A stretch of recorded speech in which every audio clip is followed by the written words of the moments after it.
وقت بحثا چارەسەریya سیاسی کرد خواهکان فیدان جی راگهاند بوو گوش بۆ چارەسەریya سیاسی لە سووریە چ پێویست بە ئەمی ئالیکاریە بکن di demekê ku herêmên wê dagir dike êrişî wan dike wê çawa karibe alîkariyê bi çareseriyê bike yanî gotin û kirin li dijî hevin vê yekê ti çawa dinirxîne ev mesaja dide ev de çareseriya Suriye pêşa rojê de Suriya nû de Türkiye weke berê nikane rol bilîze rola Türkiye bi dawî bû ama Türkiye dema ku va êrîşa li eniyê me da ve dike û bi giranî êrîş dike Münbiç dêre zor Kobanî arman çi eşte ji bo ku Türkiye bêje zên heme derbî min ev pirsgirêk Suriye'de çareser nabe nam medak heye meda 22 54 ane tevin yek bûye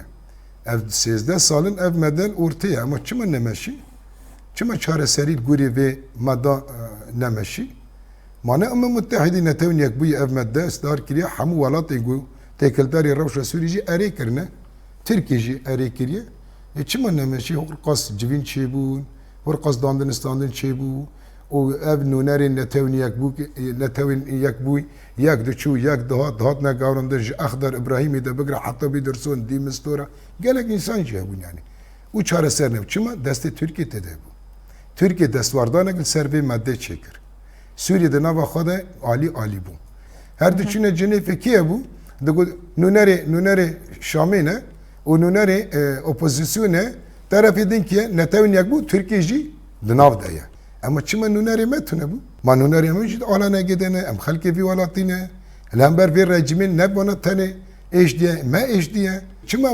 em di Cenêfê de ne hazir bûn işte Tirkan nedîşt Tirk milekî de Îran milekî de rejim milekî de van muttefîqê hebûn zaten Asîtana jî piştî wê çêbû Asîtana çibû Asîtana tenê dijî rêveberiya xweser bû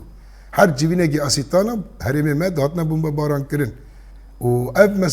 meselê tehrê keşfê jî tune wî ji ku de derketin encamê Asîtana derketin vana li hev kir êna hikûmet Şam hate rûxandin ê behsî çû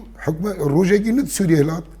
ê bes gerek şer bê seknandin hêdin ev biryar jî destkê de gerek netewî nekbûyî jî na li gorî exlaqê nêzîkî vê meddê bibe û ev welat ne jî wisa ê dixwazin Tirkiye rol tune a Tirkiye lûma êrişî xwe zêde dike